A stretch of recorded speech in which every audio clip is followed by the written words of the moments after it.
Serene Disciple Project at Egret Isle Farm, and we're here in the kitchen today. Now, some weeks ago, I talked about spontaneous hospitality, the desire to be able to offer hospitality, to have guests at the spur of the moment. And in that video, I made Hogwarts soup. Now, if you haven't seen that video, click the link in the description below and you can take a look at that. But today I want to take that one step further. For that video, I went to the store and bought everything I needed for Hogwarts soup, but how spontaneous is that? Now, today what I want to do is to see if I can whip up something warm and welcoming with what I have right here in the house, on the farm, on hand right now. Would you like to join me in this quest? All right. But wait a minute, why don't I want to go to the store? It's 43 degrees with drizzle outside. In other words, the dead of winter in South Central Texas. I don't want to go anywhere. What I would like to do is start a fire in the fireplace and warm up. Okay, that's better. Now, let's go get creative in the kitchen. So, as I pointed out in the shop last week, in bookbinding, I think we find an intersection between radical hospitality and creative work. Well, I think here in the kitchen we find another intersection between radical hospitality and creative work, because I think that cooking can be as much a creative work as painting or woodworking or dancing. In both, there is a sort of a reckless abandon in the creativity, but you have to think outside of the box. All right, now let's see. Amen. And our assets? Your brains. Fez's strength. My steel. That's it? Besides brains, strength, and steel, what else do we have for supper? Okay, looks like we have everything for a loaf of bread and a kind of a hamburger pasta dish, if only we had something green. Why didn't you list that among our assets in the first place?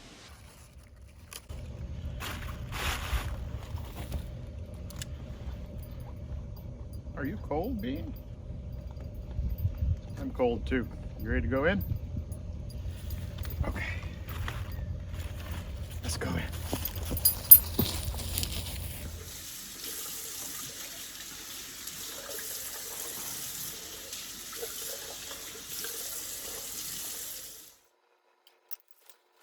Since it'll take the longest, let's go ahead and get the bread started.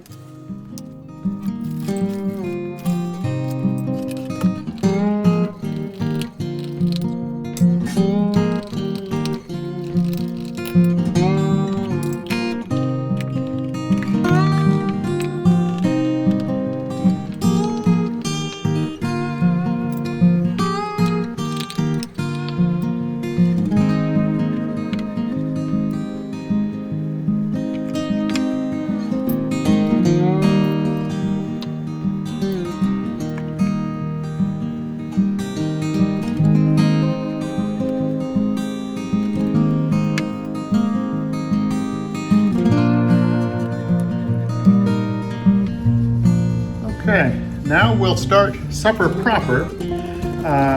This chard, I've just been washing it, is really pretty stuff. Let me show you how I prepare it. And I don't try to be very economical with this. I just sacrifice the stem. We'll put those there. And so this goes pretty quick. Okay, onions are beginning to saute. Love that smell. The bread over here is in its first rise. It'll take about another half hour for that to finish its first rise, and then we'll put it in the pans, and then we will get it going on its second rise. Working with the garlic now. Isn't it amazing that I had everything that I needed for this meal? Is that a coincidence? Well, not exactly. I want people to be able to come in that door, just drop in anytime, and I want to be able to be hospitable. And so I think there we see a key to radical hospitality. Spontaneous hospitality requires, ironically, some planning. If I want to be prepared to host a meal at about any time, then I need to have some basic ingredients on hand all the time. And so that is what I do. I try to keep my pantry stocked with enough stuff so that on the spur of the moment I could make a loaf of bread, and I have the stuff between the pantry and the freezer and the refrigerator to cook 3 or 4 meals pretty spontaneously. And so is it a coincidence? Was I worried that I wouldn't be able to pull together a meal from what I had on hand? Nah, not really. I knew I had enough. Because I believe that that's the key to radical hospitality. All right. On we go. If you've watched other of the cooking videos you've done, you already know how I feel about sauteed onion and garlic. This is magnificent. I think a little salt. Now, I usually don't spice too heavily. Okay. Onions are browning nicely, and now I want to put in ground beef. But really, from this point, you could go in so many different directions.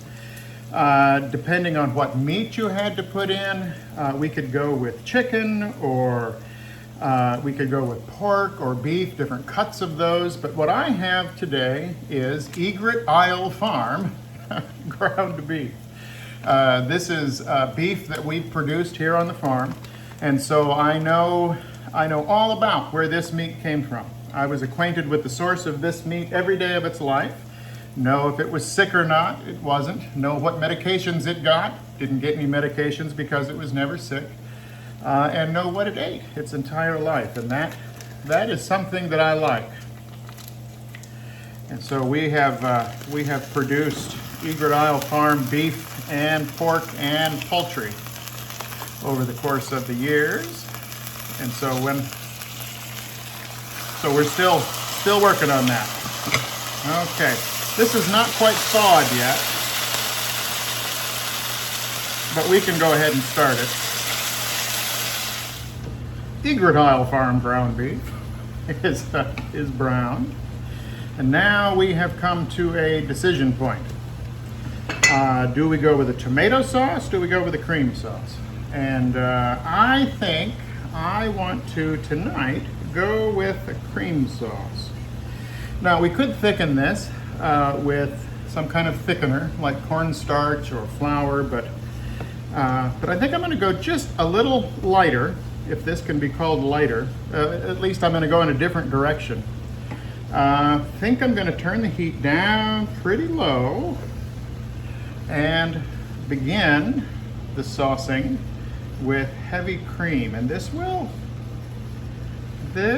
thicken up. Okay, coming along. This is smelling good. I can see right here that the bread in the warmth of the sauteing is doing well. So I think I want this sauce a little thicker.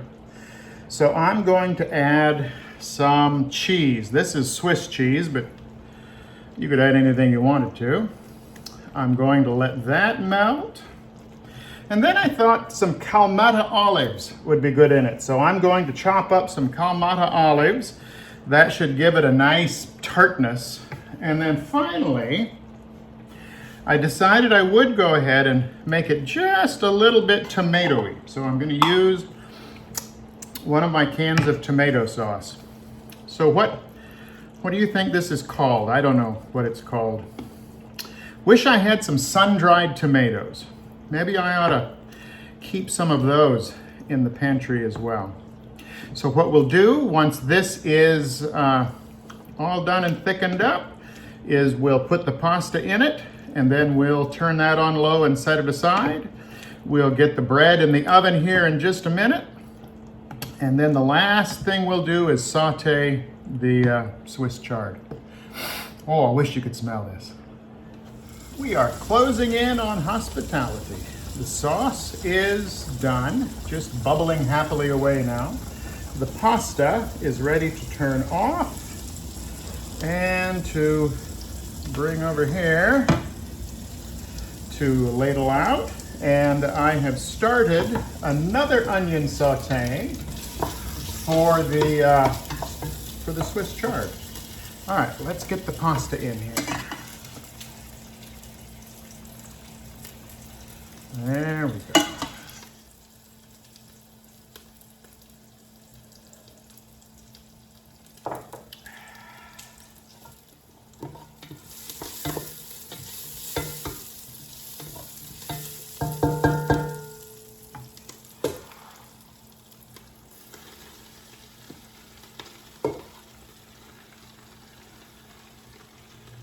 And there you have it.